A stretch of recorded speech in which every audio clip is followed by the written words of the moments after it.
Hey everyone, and welcome to another GameCast review. Today I'll be reviewing Bayonetta 2, now available for the Wii U and Nintendo Switch.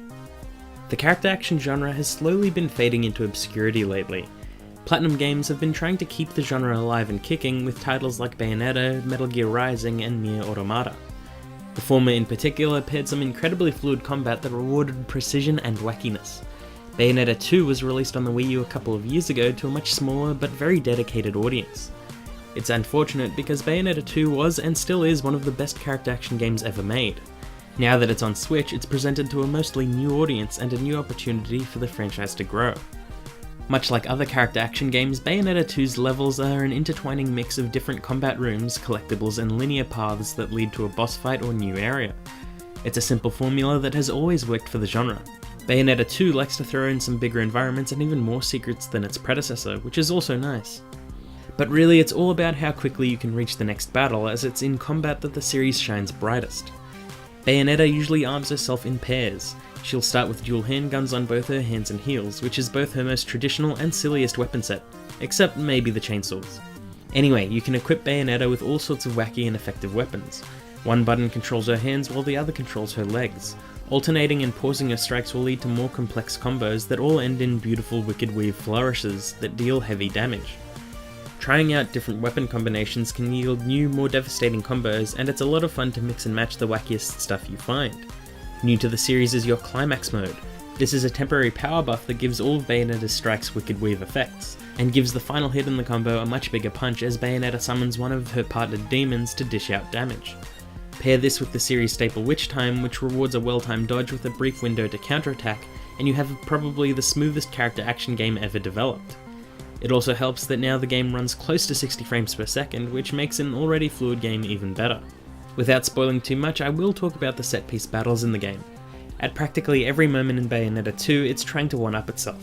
This can take the form of fighting a dragon-like beast while it scales a skyscraper, to surfing a typhoon while you try to kill a particularly large demon, or fighting a giant heavily armoured knight upside down in a church. It's crazy, but oh so beautiful. Bayonetta 2, much like the first game, has a very offbeat and random story which helps to mirror the gameplay quite a bit. The main narrative follows Bayonetta as she makes the journey to Hell to save her best friend, via the bridge between the three major realms of existence, Fimbulventa. What follows is a chain reaction of increasingly outlandish events that all intertwine with gameplay.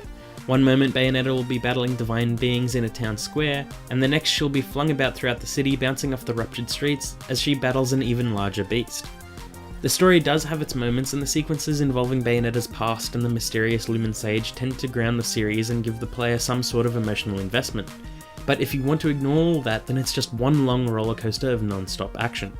Bayonetta 2's presentation style is one of the few around that perfectly melds with both its soundtrack and gameplay. It's almost as if the fluid movements, dodges, and strikes add to the rhythm of battle.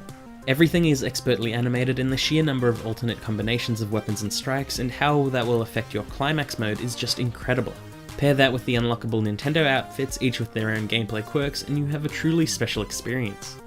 The set-piece boss battles are equally impressive, and the encounters with the Lumen Sage are highlights amongst an already memorable game.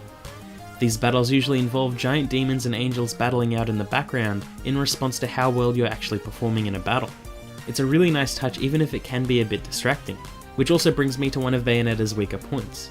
Sure, the game is gorgeous and the attack animations are as flashy as they are devastating, but all of that can get in the way, and you may find yourself being hit from an awkward angle, or wondering why you couldn't see the enemy telegraphing their attack. Flashy moves can be a double-edged sword in a game this fast-paced. The soundtrack mirrors the first game with a very upbeat and fun jazzy style that fits perfectly. This time around, Moon River was chosen as Bayonetta's key remix, and it's weird how well they meld these slow melodic songs into fast-paced action tracks. The voice work is mostly great, although the newcomer Loki sounds a bit off. You could probably guess from the way I gush about the game that Bayonetta 2 is incredibly fun. It's easy to pick up and play, but it also hides a vicious core for players that like a challenge. It's simple to learn, hard to master, and it has an almost ridiculous amount of extra content and replayability thanks to its optional climax battles and challenge rooms.